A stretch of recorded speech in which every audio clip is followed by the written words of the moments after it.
देखिए साहब, अभी मैंने सुना, एक बात तो साफ है कि भारतीय मुसलमान हो या विश्व का कोई भी मुसलमान हमारे हुजूर मोहम्मद सल्लल्लाहु अलैहि वसल्लम की शान में गुस्ताखी किसी भी तरह से बर्दाश्त नहीं करेगा। ये गुस्ताखी बर्दाश्त के काबिल नहीं है।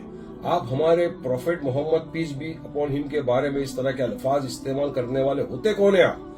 अरे आप एक महाराज हो, संत हो, ज्ञानी हो, जो भी हो, तो आप पे दायित्व तो बनता है कि आप इस तरह की बात न करें जिससे सांप्रदायिक तनाव पैदा हो, दूसरे रिलीजन के इमोशंस को हर्ट हो। आपने आपके अल्फाज से तमाम मुसलमानों के दिलों को ठेस पहुंचाई है, आहट पहुंचाई है। आप क्या हो फिर? क्या चाहते हो आप करने के लिए? किसने आपको अनुमति दिया? आपको तो आपके धर्म में जब आप गए थे जहाँ पे भाषण देने, तो आपको तो आपके धर्म के बारे में बात करना था, लोगों को जागरण करना था, अच्छी अच्छी बातें बोलना था। उसकी जगह आप इस्लाम के खिलाफ बात कर रहे हो, मुसलमानों के प्रति नफरत पैदा करने की बात करो, नफरत फैला रहे हो आप। इसी तरह हमारे मुफ्ती सलमान नजरी साहब ने एक मर्तबा किसी धर्म विषय का नाम लिए बिना कुछ बोल दिया था जिससे किसी की सेंटीमेंट्स को हर्ट भी नहीं हुआ, तब भी उनके खिलाफ एफआईआर कर दिया। सलमान नजरी साहब आज भी गुजरात की जेल में बंद है, उनकी बेल भी नहीं हो रही, रिजेक्ट हो रही। तो आपके प्रति इतनी सहानुभूति क्यों दिखा रही है पुलिस?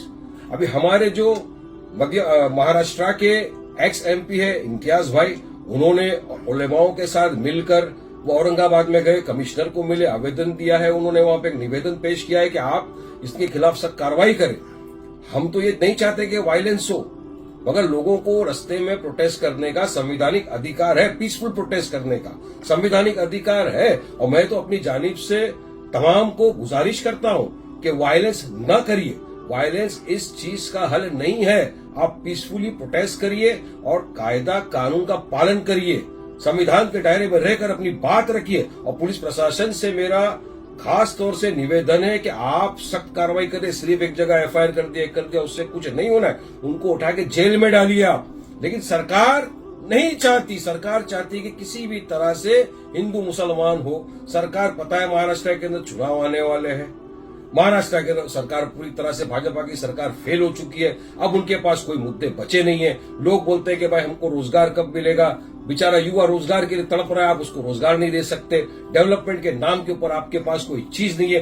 तो लोगों का इस तमाम चीज से ध्यान भटकाने के लिए आप सिर्फ और सिर्फ बीजेपी वाले तुष्टीकरण की और पोलराइजेशन की राजनीति करना जानते हैं। ये यही करना चाहते हैं। ये चाहते हैं कि इस तरह के भड़काऊ भाषण दिए जाए, मुसलमान रस्ते पे आए, फिर आपकी गोली का निशान तो मुसलमान का सीना ही बनेगा ना। आप तो मुसलमान को ही गोली मारने वाले हो। तो मेरी तो दरखास्त है कि मत उतरिए, प्रोटेस्ट करिए लीगल वे में, संविधान के दायरे में रहकर। और इनकी शरारत देखिए कैसी होती है। आज महाराष्ट्र के अंदर काफी जगहों के ऊपर हिंदू संकल्प नाम से लोगों ने सभाएं रखी, मोर्चाएं निकल।